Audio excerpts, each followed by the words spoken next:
Hello everyone, welcome to yet another session of the NPTEL course titled Indian Fiction in English.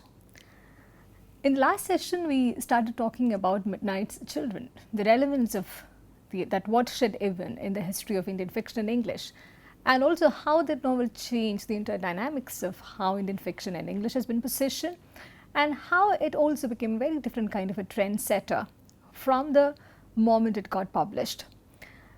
Before we enter into a more detailed discussion of Midnight's Children, I want you to be aware of the role played by Salman Rushdie and the significance of Midnight's Children in this entire field of Indian fiction in English. It's very important for us to know that because in the last few decades, ever since the literary event of Midnight's Children happened, it's been difficult to not pay attention to this event or the man who authored this event whenever we are talking about this field in Indian fiction in English. So this lecture is a discussion of how Rushdie and his work Midnight's Children has been positioned in this larger field, and how the critical tradition in general and the other contemporaries have been influenced by this extremely important seminal event. These are the readings which are important for this lecture. What is an author? The essay written by Michel Foucault. John Mears' article on post-80s and 90s novel After Midnight, the Indian novel in English of the 80s and 90s. Anuradha Marwa's essay edited out Indian women's writing in English, and Victim and the Protagonist, Midnight's Children and the Post-Rushdie National Narratives of the 80s by Jyotsna Reghe. All of these articles are available online. So I begin by drawing your attention to this statement from Foucault's What is an Author? He writes, in the sphere of discourse, one can be the author of much more than the book. One can be the author of a theory, a tradition, or discipline in which other books and authors will in turn find a place. And this is the way in which I also try to situate Rushdie and Midnight's Children. In the sphere of this discourse, which we now understand as a field in Indian fiction in English, we find that both Rushdie and his seminal work, Midnight's Children, they have surpassed. They have ceased to be just an author and a book. On the contrary, they have now been elevated to a status where they also begin to dictate the places which the other books and the other authors occupy. So it's in such a context that we embark on this discussion of situating Rushdie and Midnight's Children within the literary tradition of Indian fiction English. John Mears, in his seminal article After Midnight, in the first paragraph itself, he begins with this remark: if Rushdie ushered in a new era of Indian writing in English, it has to be acknowledged that he was more of a sign of the times than their creator. So at some level, this lecture is also an attempt to look at how Rushdie can be seen as a sign of those times, and how many others have also felt the same about Rushdie, how many of the other critical writers, how many other historians and other contemporaries of Rushdie have also felt that Rushdie has been a sign of the times than their creator. And if we look at post-1980s, these are some of the ways in which the post-1980s writers have been described. They have been talked about as Rushdie's children, obviously, and as Midnight's grandchildren, as a tribute to the novel Midnight's Children. And Rushdie himself, in the first article that we discussed in his introduction to the Vintage Book of Indian Writing, he talks about how many have spoken about Rushdie-itis, how many other writers have also begun to imitate Rushdie's writing, and how that has been designated as Rushdie-itis.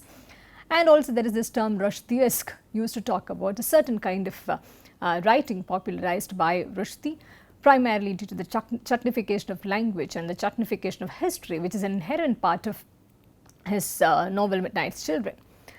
And one of the critics, Premila Paul, in her essay, she points out, now we have a host of new writers liberated by Rushdie, and they have rejuvenated English and reinvented modern Indian fiction. So in the post-1980s, it is not any other historical event, it's not any other socio-cultural political event that becomes seminal, that becomes a turning point in the history of Indian fiction in English. On the contrary, it is Rushdie and his work which acts as a liberatory force and which also spearheads a lot of revolution and a lot of reinvention as far as this field is concerned. Here we also take a very quick look at how the other contemporary writers have referred to Rushdie. Shashi Tharoor, one of the prominent writers and one of the Stephanian writers, refers to Rushdie as a head of my profession. And Amit Chaudhuri, and we did refer to Amit Chaudhuri in one of the earlier sessions. He was the editor of the Picardo Book of Indian Literature, and that was an anthology which came out after Rushdie's Vintage Book of Indian Writing. And according to Amit Chaudhuri, Rushdie is both the godhead from which Indian writing in English has reportedly sprung, revivified, and a convenient shorthand for that writing. And according to a critic, an Indian critic, Chelva Kanaganayagam, in the beginning there was Rushdie, and the word was with him. And the religious references over here are so hard to miss. So we even see the uncanny ways in which Rushdie is being talked about by his contemporary writers. He sees as being just another contemporary writer. He becomes the head, the godhead, and the word itself. And the work Midnight's Children, a number of writers paid their tribute to this work, and they continued, the contemporary writers, they continue to do the same. Mukul Kesavan, one of the renowned writers, he happened to listen to one of the readings of Midnight's Children by Rushdie, and he described that as a religious experience. And Pankaj Mishra, one of the writers as well as critics, he has confessed that Rushdie has inspired all the writers of the post-80s and 90s to write in a new way. And Amit Chaudhuri again has described Midnight's Children as a Nehruvian epic. Here we see the ways in which Midnight's Children is being elevated to a national text itself.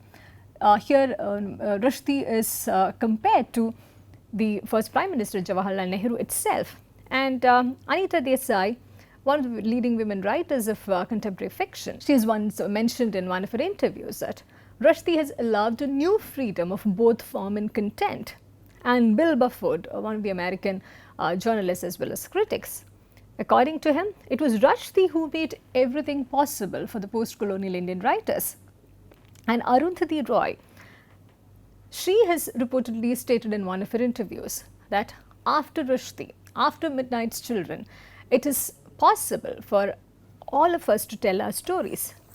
Interestingly, she says, she does not say, I can tell my own story. She says, we can just tell our stories. There is an enabling effect that Rushdie and Midnight's Children has on not just one writer, not just on a set of isolated writers, but on an entire generation of writers who came after Rushdie.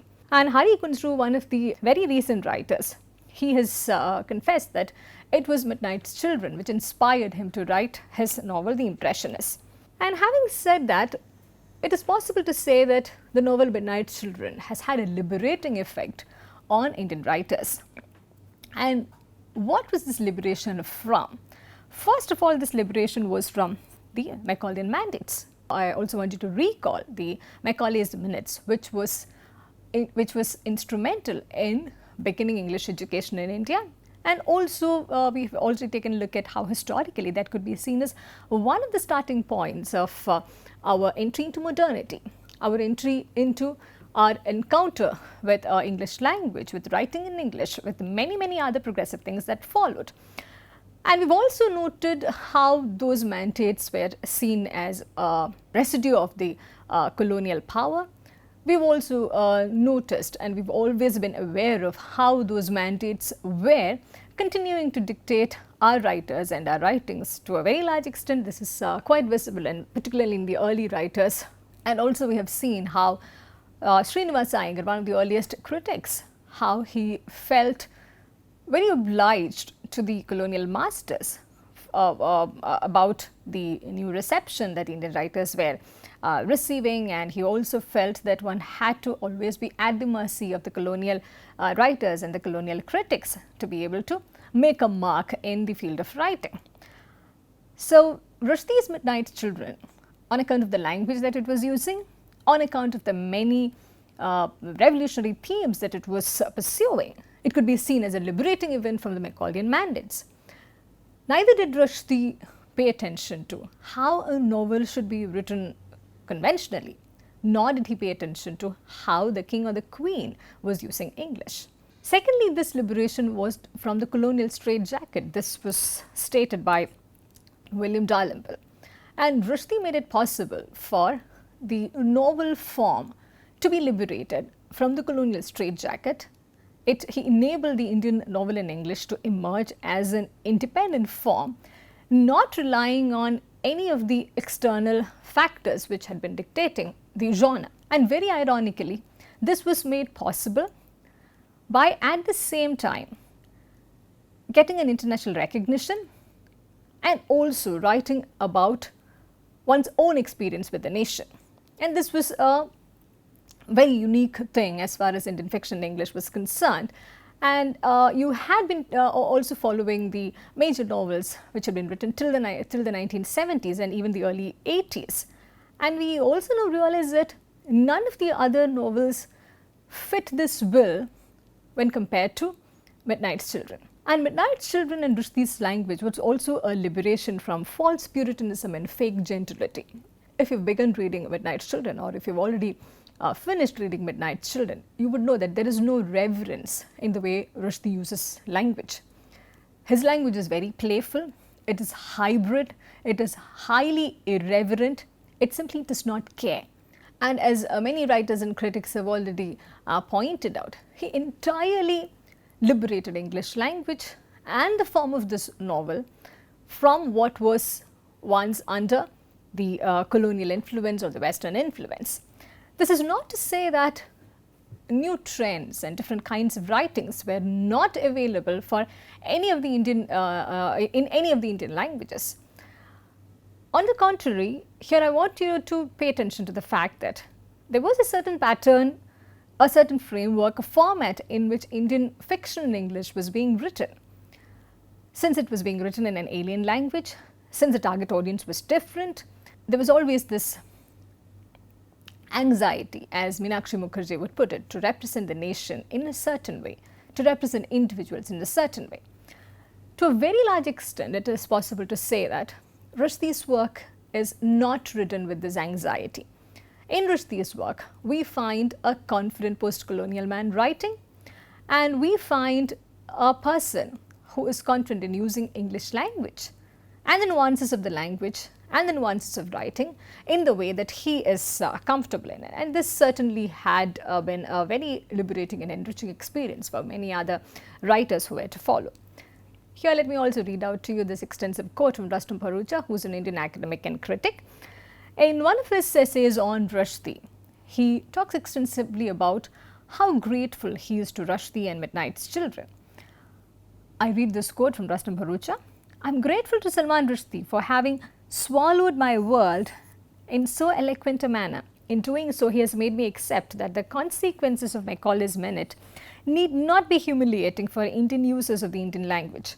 Not only has Rushdie grasped the absurdities and contradictions of my post-independence India, he has represented my world in a language totally unprecedented in the history of English literature.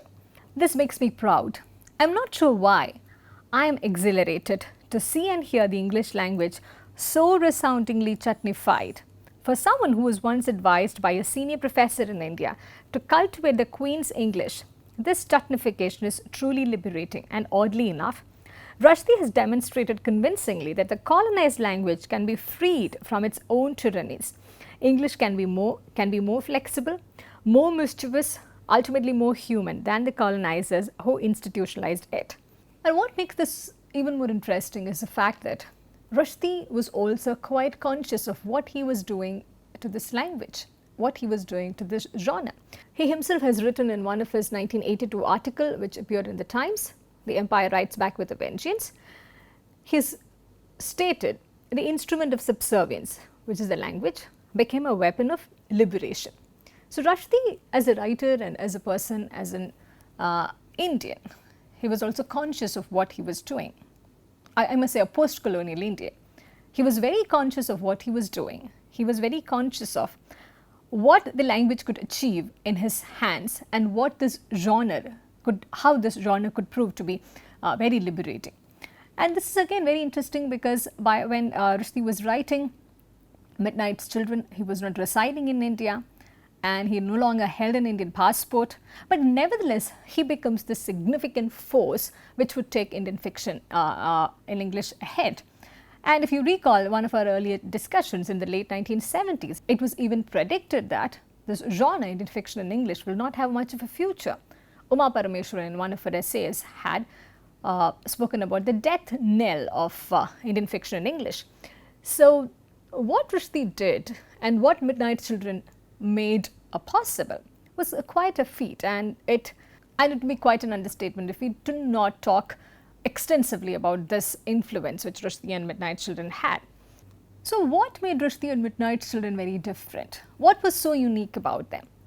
First of all, Rushdie imagined the nation very differently, and this is something we've started taking a look at from the moment we began discussing Midnight's Children, and any reference to Rushdie will also obviously draw us to a reference to the nation, and it goes without saying that Rushdie imagines the nation very differently.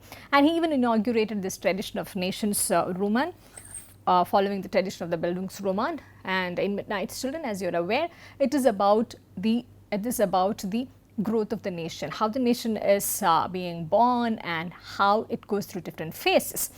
And in this context, let me also draw your attention to this observation by John Numi, that the better novels in English, he's talking about Indian English novels, they participate in this larger debate of reimagining the nation. So for a long time, many leading critics, they have felt that they have maintained that writing about the nation, writing about reimagining the nation is perhaps the best way of articulating in fiction. And Rushdie certainly led the way for this kind of writing, the kind of Nationsroman that we would come across in many other novels such as The Shadow Lines or A Fine Balance, or a couple of other novels too, which we would soon be taking a look at. And this sort of reimagining, it was done in an entirely different way. It was not done in a way which we were used to until then. It was not a nationalistic sort of an imagination where one inherently believed that one's nation and one's community and one's practices are superior to all the others. It moved away from that. Rushdie's India in that sense was hybrid and impure. Rushdie really celebrated this notion of India which is hybrid and impure in most of his novels. And this was a clear shift from the notions of purity and authenticity, and it did not have any centrally imposed nationalism according to which the nation was also, the figuration of the nation was very different in the sense that the nation could no longer be separated from the self. So in Rushdie's Midnight's Children, accordingly, we find a creative tension between the personal and the national, and this is something that we can observe in Salim Sinai, the protagonist of Midnight's Children, and his relationship with India.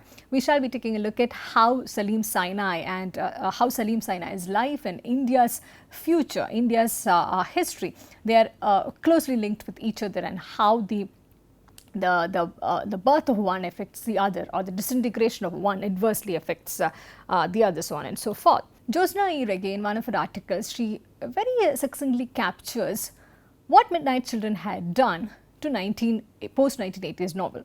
I read out from her work. By 1980, nation and novel had reached a state of form. Both the unitary model of the modern nation state and the narrative of the modern Indian English novel needed radical rethinking.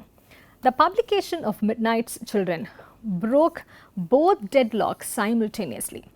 At once a eulogy and elegy for the unitary model of nation state that had failed to deliver the promises of Indian freedom movement, and a new literary and conceptual model that had opened new worlds of possibility for reimagining and representing enabling relationships between individual and nation.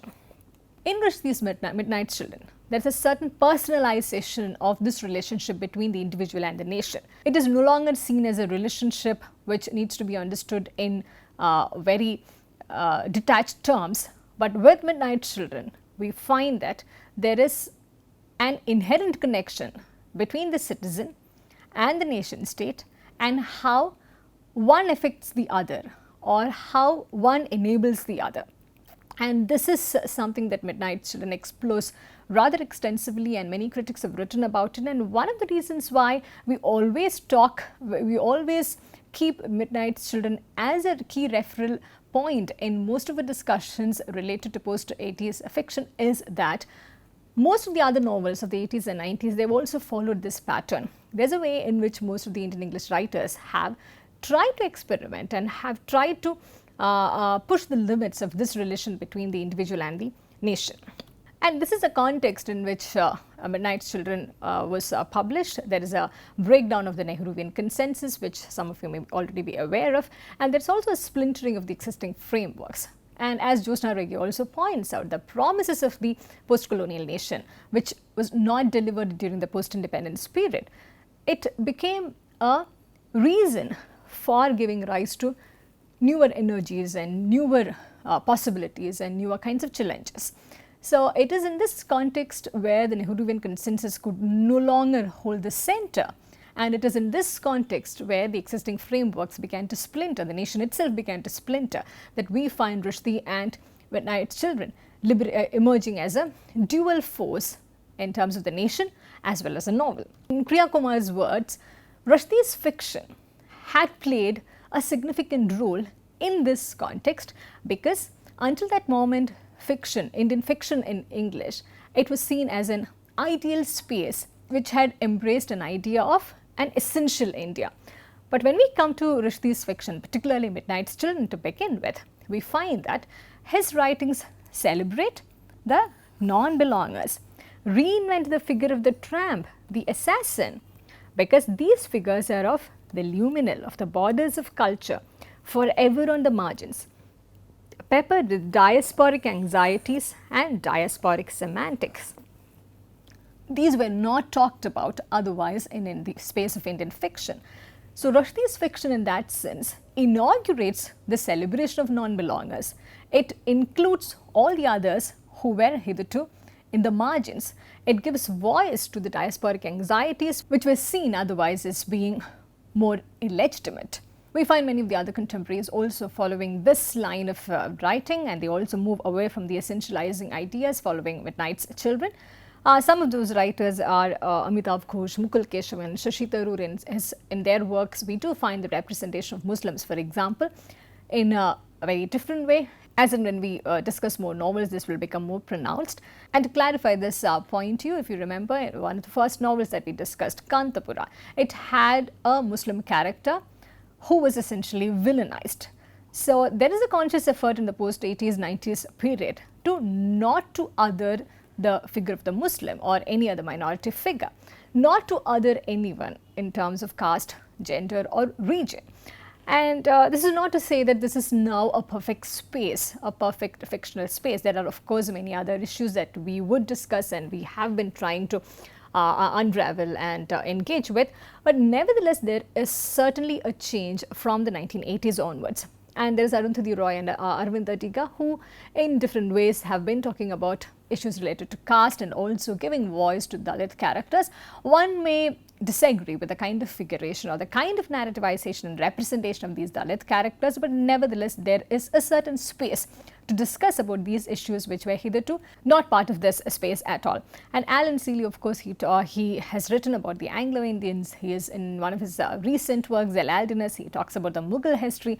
So many things which were not part of the oeuvre of Indian writing in English. It has now been incorporated in the post-1980s. Whether such an integration is being done forcefully or whether this has been happening organically, it's a different discussion altogether. And Neelam Srivastava, she has argued that in the post-Rushdie period, we find a renewed thrust on the ideals of secularism, primarily because the idea of secularism was being increasingly challenged. The nation was being splintered, the Nehruvian consensus had fallen apart. So there are a number of novels which she cites as secular responses to fragmentation, or beginning with Midnight's Children, The Satanic Verses, The Shadow Lines, A Great Indian Novel, A Suitable Boy, A Fine Balance. And according to Neelam Srivastava, they are all secular narratives of the nation state with strong ideas of what it means to be secular in India today. And here we find fiction playing a very significant role in imagining the nation, in reconfiguring the ideals and the dominant institutions of the nation. And as stated earlier, it's not as if Rushdie remains detached from all of these discussions which are happening. He is also a part of the critical tradition which elevates his work and his own personality, his own author self into a different plane altogether. In Imaginary Homelands, his collection of essays, there he talks about how Midnight's Children participates in this reinstating of the secular during a period when these values are being eroded. And I read to you from Imaginary Homelands. Midnight's Children enters its subject from the point of view of a secular man. I am a member of that generation of Indians who were sold the secular ideal. One of the things I liked and still like about India is that it is based on a non-sectarian philosophy. I was not raised in a narrowly Muslim environment. I do not consider Hindu culture to be either alien for me or more important than the Islamic heritage. I believe that this has something to do with the nature of Bombay, a metropolis in which the multiplicity of commingled faiths and cultures curiously creates a remarkably secular ambience. Salim Sinai makes use eclectically of whatever elements from whatever sources he chooses. It may have been easier for his author to do this from outside modern India than inside it. So, there are many things that Rushdie is trying to do over here. He also justifies how such a work could be produced only from outside modern India rather than inside it. He talks about how his upbringing and his encounter with Bombay and the ambience in which he was raised, and how the entire generation which was sold the secular ideal could only respond like this. And we will find similar articulations from a number of his contemporaries, especially Shashi Tharoor has written extensively about how the secular ambience was part and parcel of their upbringing, and how those set of writers, those generation of writers could not have written in any other way. While we continue to be convinced by this set of arguments, while we do not challenge the idea that Indian fiction and English did reiterate the role of secularism in the post-1980s, particularly after Midnight's Children and after Rushdie's emergence, it's also important to ask this very important question: who has been left out and edited out in this entire process? Anuradha Marwa, in her essay Edited Out, she talks about the audacity with which Rushdie claims his space in the world perhaps makes him an unsuitable ancestor for Indian women's writing. This is something that we have been briefly mentioning in some of our earlier discussions as well, about how there is not much of a women writing presence in this fairly large space of Indian fiction in English. In Josna Rege's article also, she talks about how in general minorities and women writers who have found that the exclusive discourse of their nation cannot be made to tell their story have been less likely to employ the narrative of the nation. So, this is a flip side of celebrating Rushdie, of celebrating Midnight's Children as the inaugural moment, as the watershed moment of the post-1980s and post-90s. While it cannot be contested that Rushdie and Midnight's Children did play a huge role, a significant, unbeatable role in reinstating Indian fiction in English, in ensuring the visibility globally and ensuring the critical success globally, we cannot forget the fact that minorities, women writers, Dalit writing, there are a number of such local talents which have been left out and edited out in this process. So, as we begin to wrap up this lecture, I also want you to be aware of these many other possibilities, the new other challenging fields which have been emerging. There is Dalit literature, women writing, the writings from the northeast, and there are also these newer publishing houses which have been coming up, Kali for Women, which is now Zuban, and Stri Samya, which talks extensively about gender and caste issues. This is not to say that these are the only kinds of different other possibilities which have been emerging, but I also wanted to be alert, to stay alert to the many other things which are happening in a contemporary Indian publishing scene, which in a certain way continues to be dominated by the market dictated by Indian fiction written in English. So, as we wind up, I leave you with this observation by Taru and Lalita in their seminal volume Women Writing India, where it's an anthology compiling the writings by women from India from 600 BC onwards. And this is an important aspect that they draw attention to, that in this flurry of writings which appear in English, one should not forget that there are alternative traditions, that there are alternative discourses which also need to be paid attention to. I read from Taru and Lalita. There existed outside the framework of Indo-Anglian writing, which had come to be seen as modern Indian writing, a wealth of literature in the regional languages that represented some of the most dynamic trends in Indian writing that had had little exposure beyond its region. Though this is a course primarily on Indian fiction written in English, the discussions and the entire discourse, the entire framework within which this discourse is generated, it will make only partial sense if we are oblivious about the many other things which are happening outside the framework of Indo-Anglian writing. And as Taru and Lalita point out, this, for some reason or the other, has been now seen as modern Indian writing. And there is certainly a limitation in looking at Indian writing in English or Indian fiction in English as the only kind of modern Indian writing. So, as and when you go through this course, even when you are aware of the kind of position that Rushdie and Midnight's children occupy, even when you are aware of the power that Rushdie and Midnight's children have in dictating critical tradition, in dictating certain tenets, in dictating certain kind of superiority, you also, as students of literature, as young academics, and also as people with a critical acumen, you should certainly be aware of these many other possibilities and many other challenges which would perhaps enrich this space in a different way altogether. Having said that, I continue to encourage you to read the novel Midnight's Children so that you will be ready for the discussions which are coming up.